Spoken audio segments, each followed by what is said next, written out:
Hello there, and welcome to In My Opinion-Crystar. You play as Rei Hatada, who with her sister Mirai finds themselves in purgatory thanks to a mysterious woman named Animesis, and through certain events you end up losing your sister. Crushed by the event, Rei gets some help in the form of the demon managers of purgatory, Mephis and Felice, who make a deal with her, sign a contract and become an executor, one who takes down specters and revenants while fulfilling missions for them and collecting Idia to revive your sister. Rei signs and heads out to her quest, and along the way she meets up with other executors who have their own goals, who decide to help Rei along the way. The story is actually really good. It can get rather serious and dark, which I honestly did not expect from this game at all. You really feel the plight of Rei's situation, and even come to understand some of the other characters' predicaments and mind frame. Speaking of the other characters, Kokoro, Sen, and Nanana are pretty well done as you play and learn more about their past and see more of their personalities. I even came to kind of tolerate, like, Nanana, even though she came off kind of annoying at first. The interactions between the cast also helped give the game some lighthearted moments, which was needed with what was going on. The way the story was told may come off bothersome in the gameplay sense, but I was so hooked by it that I didn't mind it much. I don't want to go into any deeper details cause of spoilers. Crystar is basically a hack and slash with RPG elements to it, as you can level up and equip items as you beat the enemy down. You have a light, heavy, and special attack at your disposal, with special attacks needing MP to be performed, which you gain just by hitting the enemy.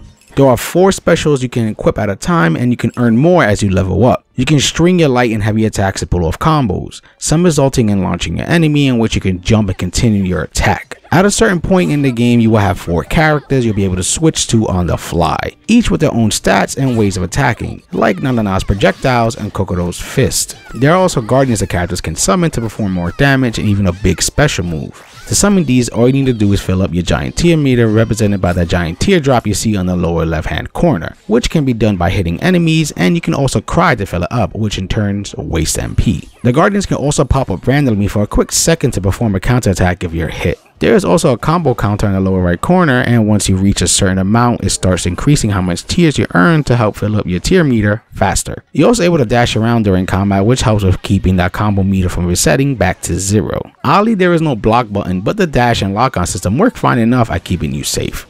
The combat itself is just okay, and that makes me rather sad since there is a good base to build upon. The buttons are nice and responsive, and dashing works great for not only getting around but to get to your enemies. There's just a nice ebb and flow to the whole thing. It's just very limited. If they would let you go a little more crazy with it, like allowing you to cancel with the dash on the ground and in the air, letting you connect more attacks, and even letting you switch characters mid-combo, then it could have been more than what it is, which is just functional and okay. I do like that each character has their own health bar, letting you switch out just in case you're near death. Also, as you kill enemies, the experience points you get is actually shared with everyone, thankfully. So while you get 100% for whoever you're controlling, everyone else gets 80% of that, which makes everyone pretty much close to the same level, which lets you mess around with the other characters without having to worry if someone is too weak because you never use them. When it comes to items, they actually put an auto use system in which you can set up if you want healing items to be used when your health starts to dip down. This is actually pretty helpful since it doesn't interrupt combat, and you can end up making a mistake and instead of dying, the game refills your health. And it even lets you know how much of said item you got left on the screen. If the combat starts to bore you and you want to kill things faster, you can change the difficulty anytime you want to easy. Now, as you go back and forth between purgatory and the living world, there are some things you can do in your room. The most important is the purification ritual, which is taking all the horrible feelings of the dead and purifying them with your tears. I give it to this game, it commits to its title. Anywho, after crying, the souls are then transformed to random items, which can be new weapons, armor, and accessories that help you with stats and can give you protection from debuffs the enemies throw at you. When in purgatory, you're allowed to carry only 10 souls before you head back to your room, and you can tell its rarity level by how bright it is. The souls you get are only dropped by revenants, which can be picked out from the regular enemies by their halos and the fact that they got the glow. The visual difference is appreciated, especially if all you want to do is focus on gathering souls. Now on to the other step, which is fuse and modify. Fusing is taking 2 of something like a weapon and making it stronger. You can fuse multiple versions of it to level it up, so 2 level 1s will make a level 2, 2 versions of level 2 can make a level 3, and so on. This can only be done for weapons and armor, and you will need to be sure you have the right materials to do so, which are dropped in certain areas by enemies or can be found in breakable crystals. The game does give you yet another option for gathering materials, as you can visit the shop and spend some soul cash to buy them, though some only become available after making progress in the story. If you need extra soul cash, you can scrap some of your items if you have no real use for them. You may have noticed 2 spots below some of the equipment, and that's when modifying comes into play, as spending some materials like confusion can give you a stat boost like higher attack and defense. What's kind of annoying is that it's completely random, so you never know what you're gonna get, though on the plus side you can keep replacing the spot all you want if you don't like the boost you got. Some other things you can do in your room is pet your dog, listen to music, change your outfit, though you only get to unlock 2 outfits for Ray and 1 for everyone else, while the rest is sadly DLC. If you haven't played the game in a while, just forgot what's going on, you can check out Ray's diary, which catches you up to what happened so far. There's a glossary menu in case you want to understand some of the terms they throw around better, and if you want to check out the game's stats like how many enemies you killed or fusions you've done, you can check the battle record. The last thing is Memoirs of the Dead, which lets you read bite-sized backstories of the revenants you have killed. To get these, all you have to do is find and kill the enemy, and that's really it. And these are rather interesting reads, and the plus side to these is none of them are missable, as you can go back to any ordeal and try to find them even after you're done with the game. Speaking of ordeals, these are the missions you'll be taking on to complete the story. The game gives you a heads up when you have a new one, with the goal being just to get to the end. The maps of these levels start off small but grow a little bigger as you go along the story. Though the maps themselves don't leave you guessing, as it shows where the next portal is, and usually each level only has 3 portals you need to get through, then eventually fight a boss. What's great is if you go back to an ordeal you already completed, the map stays uncovered and you can just head to the exit. The minimap even shows if a revenant is around by its color, if that's what you're looking for.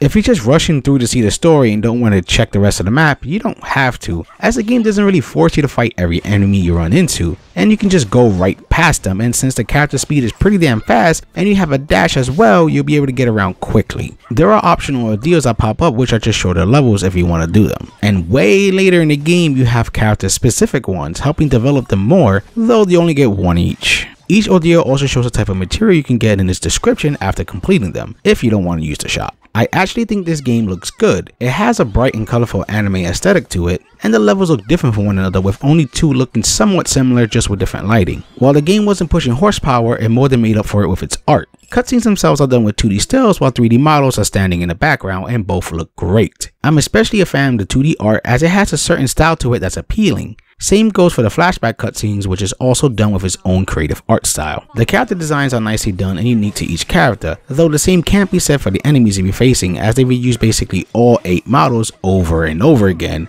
just with different colors. You don't get a break from this until you face a boss, and some of those are new models. We do get a lot of voice acting in this game, and it's actually really good as each character delivers their lines perfectly and with emotion. The only character to sound rather odd is a guy that shows up just for a little bit, and it's noticeable since everyone else is doing a great job. There is a lot of crying in this game, and I thought it was going to end up sounding awful, as there's always a chance of that happening in voice acting, but thankfully that's not the case here. If you want to use Japanese voices, there's an option for that as well. Through my playthrough, I didn't run into any visual or tech oddities, and everything ran smooth. I don't know this area at all. We should be extra careful. I sensed something. My sister came through here. It was recent. We need to hurry. You're right. Let's catch up. Yeah, we'll show our strength to anything that gets in our way. I had a rather good experience with Crystar thanks to its art, story, and characters that draw you in.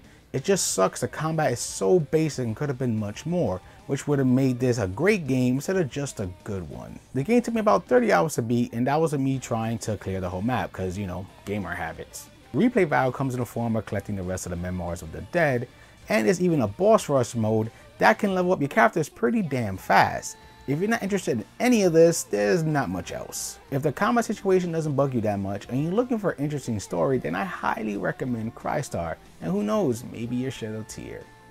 I hope you enjoy my thoughts on this game, and for gamer's sake, keep gaming.